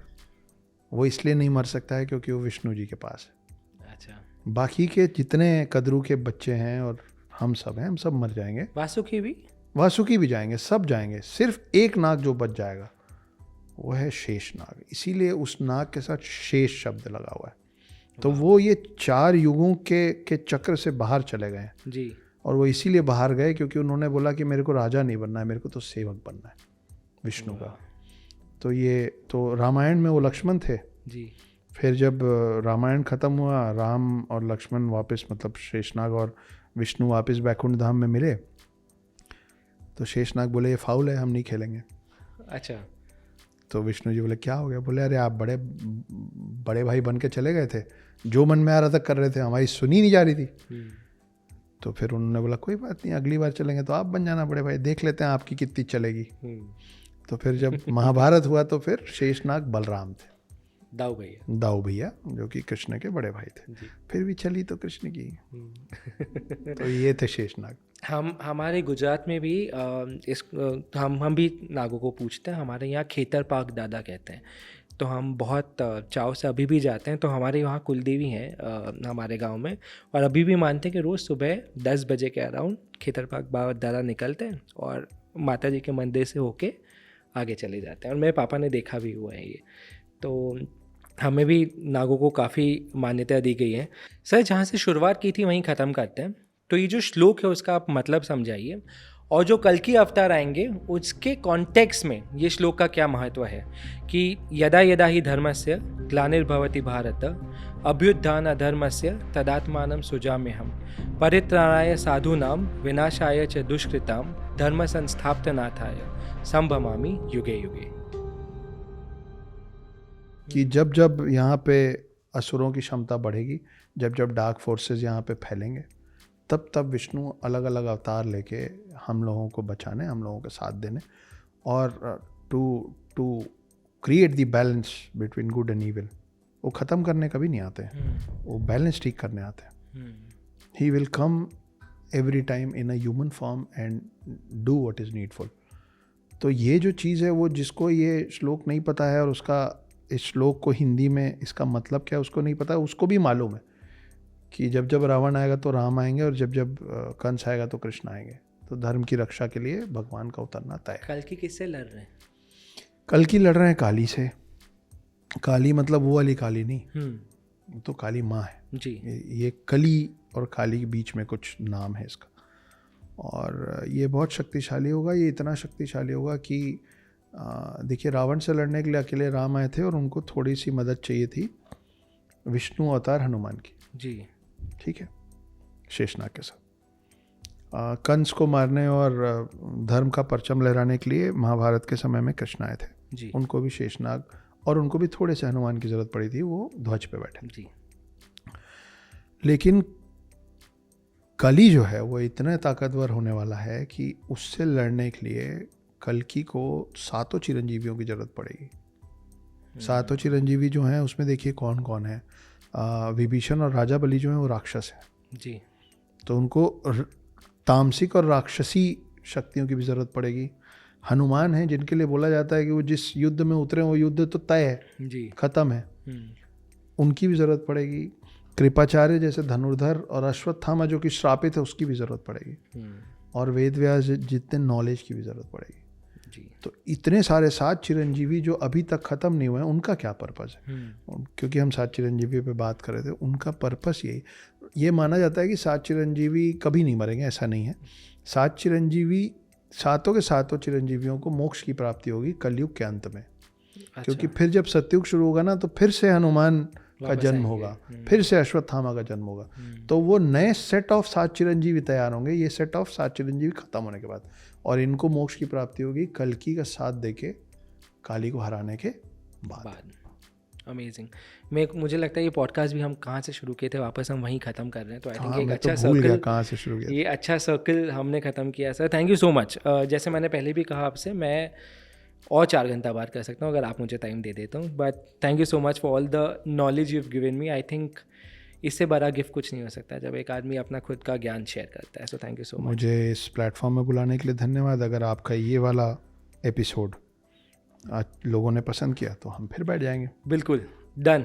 Thank you so much, sir. You can also hear the entire conversation on Google Podcasts, Spotify, Amazon Music, Podcast Index, RSS Community, and Listen Notes.